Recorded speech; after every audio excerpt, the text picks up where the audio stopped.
l'immeuble rapidement et ici il fait donc 2 étages, donc tu vois R+1 plus comble. J'ai rien à manger par contre. Ça là, ça c'est le saint graal de l'investisseur, mais ils ont fait une isolation littéralement en carton, c'est-à-dire que ça là, c'est que du carton. Le mec est venu faire les diagnostics, je lui ai fait un trou et grâce à ça, on est passé de G à F. Et salut, j'espère que tu vas bien, c'est Mathieu et on se retrouve pour une petite après-midi ensemble. Gestion de projet de marchand de biens. Il y a une semaine, j'ai acheté un immeuble pour le diviser en marchand. Il faut que j'aille, avant de partir 15 jours au Vietnam, mettre une boîte à clés sur la porte pour faciliter la gestion des visites, des diagnostics et les transferts de clés entre tout le monde. Ça va être beaucoup plus pratique. Et pourquoi c'est moi qui y vais? Parce qu'il faut que j'aille récupérer les clés. Et je me suis dit que c'était également une bonne occasion de te faire une visite de ma dernière acquisition. Alors, il y a 4 appartements, un terrain. On verra que 2 appartements, les parties communes et le terrain, puisqu'il y a 2 appartements au rez-de-chaussée qui sont actuellement loués. L'objet de cet immeuble, je te réexpliquerai tout sur place, mais en gros, c'est d'acheter, diviser en ayant fait les 2-3 choses qui vont bien pour pouvoir diviser et prendre une marge ou garder les 2 appartements du rez-de-chaussée. Je sais pas encore là-dessus. En tout cas, c'est en cours de vente et je te fais découvrir tout ça après et on fixera la boîte à clés ensemble. Tu es ravi, j'imagine, de me voir fixer une boîte à clés. Et deuxième chose qui va beaucoup plus parler aux marchands de biens en train de diviser des maisons, j'ai enfin réussi après 6 mois, 7 mois, je sais pas, j'ai fait une demande en juillet et j'ai rendez-vous, on est aujourd'hui le 17 ou 18 novembre. J'ai enfin rendez-vous avec Enedis sur un deuxième projet que je fais dans Saint-Nazaire pour rencontrer le technicien Enedis et voir comment on va boutiquer le truc pour mettre les 4 compteurs qu'il faut ajouter. Après une demande le 2 juillet, je le rencontre enfin aujourd'hui. Voilà, je pars pour 15 jours au Vietnam et je pense que je vais déconnecter pas mal.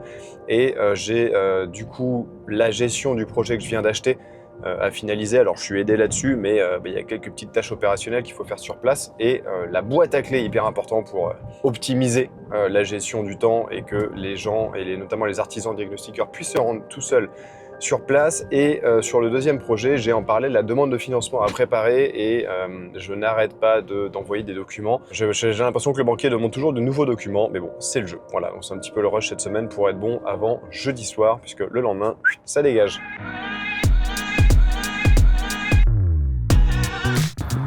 Et voilà, boîte à clés achetée, on va aller mettre ça sur l'immeuble, mais d'abord voir Enedis, le roi Merlin, meilleur ami des investisseurs. Bon, ça avance. J'ai vu Enedis, bilan mitigé. Les délais vont être compliqués à tenir avec Enedis, classique, mais en tout cas pour le deuxième immeuble que je n'ai pas encore acheté, ça devrait le faire, mais ça va être complexe. Les normes sont sans cesse en train de changer. C'est un merdier sans nom, l'ajout de compteur, mais ça va le faire. En fait, le défi, c'est que moi, j'ai mis dans la promesse de vente une condition suspensive disant je dois ajouter 4 compteurs, mais il ne faut pas que ça coûte plus de 10 000 €. J'ai compté 2 500 € par compteur, ce qui est une moyenne à peu près cohérente, on parle en hors taxe évidemment. Sauf que là, il a annoncé pas mal de choses, refaire des travaux de tranchées, pas besoin de refaire des tranchées, on galère un peu avec les passages dans les parties communes, puis là il commence à me dire « Ah, il y a peut-être un sujet de puissance qui fait qu'il faudra peut-être rajouter un transfo », enfin bref, un enfer. Et niveau des délais, tu vois, on est mi-novembre et il commence à me dire « Ouais, bah en fait, moi je pars en vacances à Noël, donc ce sera peut-être début d'année. » C'est ouais, mais Noël, c'est dans un mois et demi, tu vois, donc il y a quand même le temps. Et après, non, mais bon, bah mi-décembre, j'aurai peut-être le temps de commencer à faire un dossier. Bref, ça dérape, donc on va proroger cette promesse et trouver une solution. J'ai d'ores et déjà dit à l'agent immobilier que si ça dépassait les 10 000, bah écoutez, on s'arrangerait. La partie hangar derrière, il y a peut-être déjà quelqu'un qui voudrait acheter et cette opération est cool, mais elle fait partie des opérations où quand j'y suis pas, je la sens pas et quand je suis sur place, je la sens bien, donc voilà. Et voilà, on est arrivé à l'immeuble Saint-Nazaire avec un accueil chaleureux, regarde. Oh, regarde-moi cet accueil. Oh beau, Lord Chipper. Viens voir. Viens voir. Qui t'effrotte? Ouais. J'ai rien à manger par contre. L'immeuble, rapidement, et ici, il fait donc 2 étages, donc tu vois, R+1 plus comble. Il y a ici un studio, un deuxième studio. Chaque studio fait 31, 32, 33 mètres carrés. Assez grand, avec en fait une grande cuisine ici, très grande pièce de vie de l'autre côté, salle de bain. Bon, ça pourrait se transformer en T2. Ici, un T3, mais qui est conçu comme un T4, tu comprendras pendant la visite. Et là-haut, un T2 qui peut devenir un T3. Là, quelques petits caveaux. Et en fait, moi, je suis venu découper juste là, à peu près à 3 mètres, pour détacher une parcelle de terrain à bâtir derrière. Et donc là, il y a un terrain de 250-300 mètres carrés qui est déjà vendu. C'est quelqu'un qui va construire sa maison dessus, petite petite maison de ville. Donc j'ai récupéré les clés chez le géomètre et le jeu maintenant va être de te faire un petit tour de l'immeuble. Toi tu vas pas rentrer, regarde, lui il va rentrer lui. Et ben alors? Mais non, tu vas pas venir avec moi. Nous allons faire la visite ensemble. Bon, les boîtes aux lettres, partie commune, pas grand chose à te dire ici, si ce n'est que globalement c'est propre. Alors on est dans un style typiquement nazérien de l'époque d'après-guerre avec les tout petits carreaux et tout. C'est pas joli, mais ça a l'avantage d'être totalement increvable.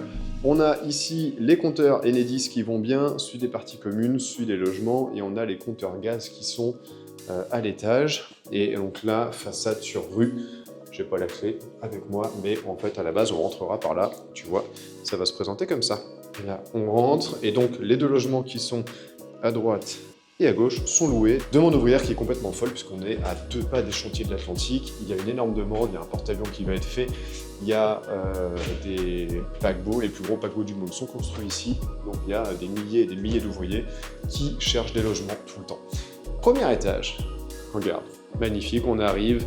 Et quand tu visites un immeuble et qu'il y a déjà ça, là tu sais que tu vas passer un très bon moment, puisque le plus compliqué sur la division d'immeubles, c'est l'ajout de ces petits boîtiers verts.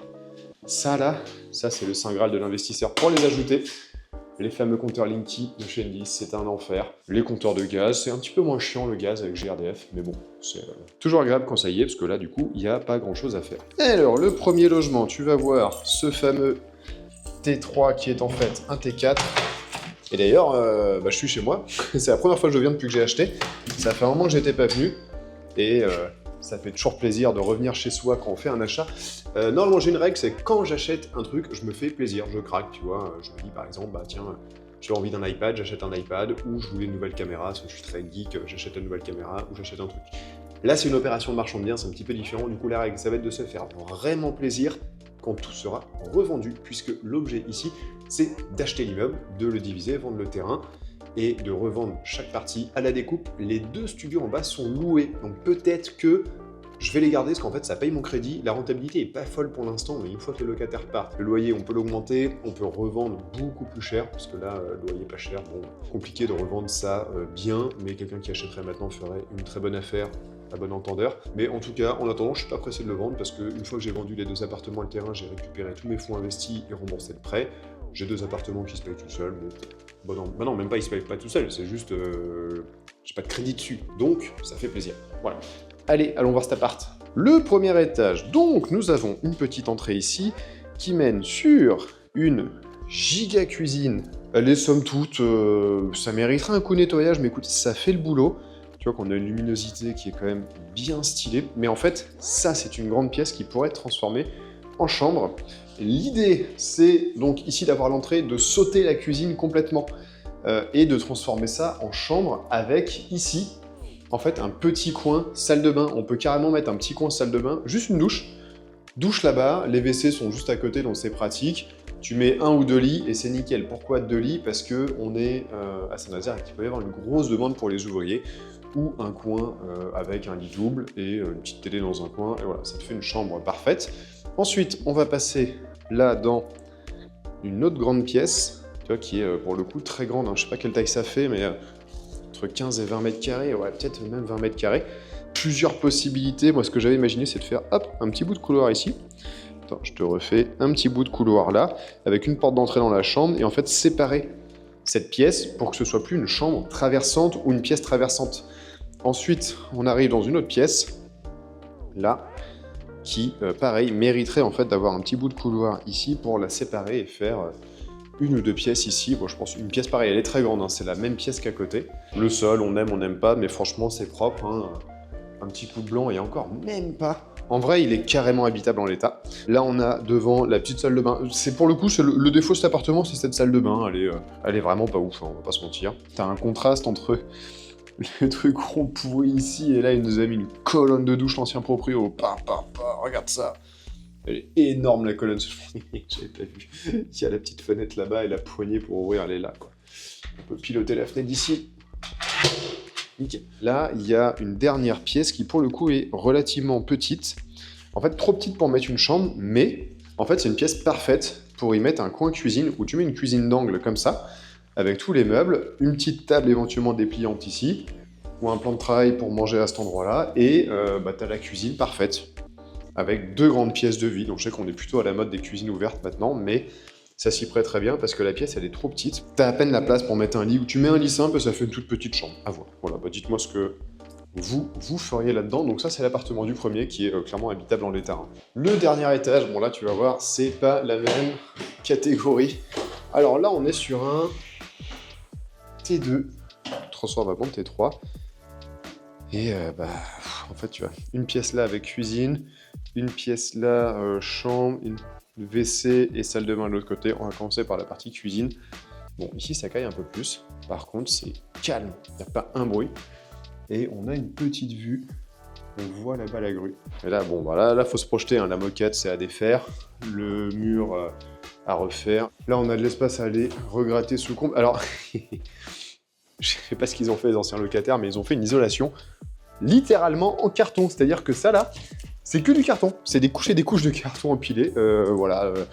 L'isolation en carton. Ici, une balle aux cuisine avec une chaudière qui, à mon avis, est à changer. Mais en gros, ici, tu pètes tout et tu te fais un appartement vraiment nickel.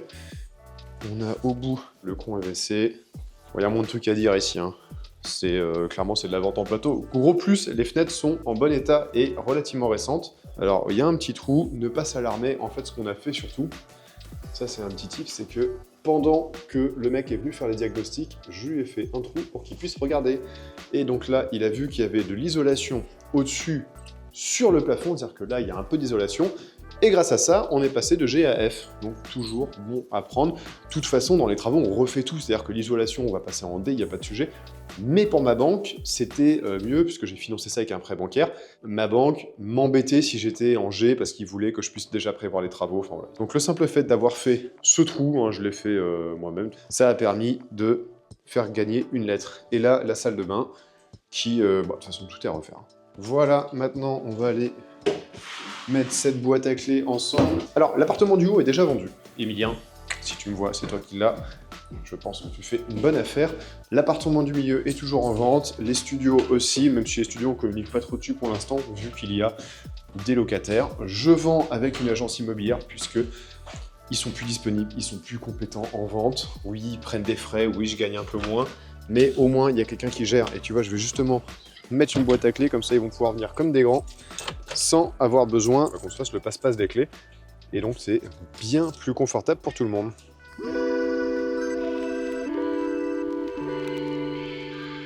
Allez, allons mettre cette petite boîte à clés fraîchement achetée chez Leroy Merlin. Il faut pas que je pomme le code. Et non, je ne vais pas vous le donner, bande de petits malins qui allaient venir ici. Boîte à clés sur les chantiers, c'est un indispensable pour votre confort. Bon, évidemment, il faut avoir confiance, il faut changer les clés de temps en temps, enfin les codes de temps en temps, et pas les filer à n'importe qui, mais qu'est-ce que vous pouvez gagner du temps avec ça, c'est formidable.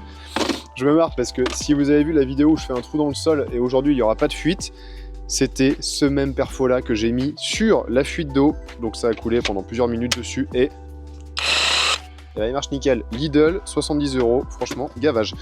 Je ne peux que vous le recommander.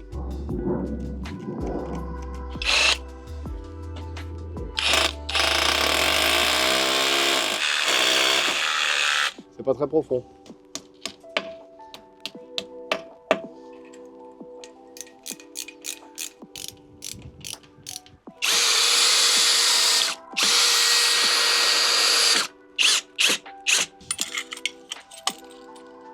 C'est chose faite. Voilà, mission accomplie, c'était rapide.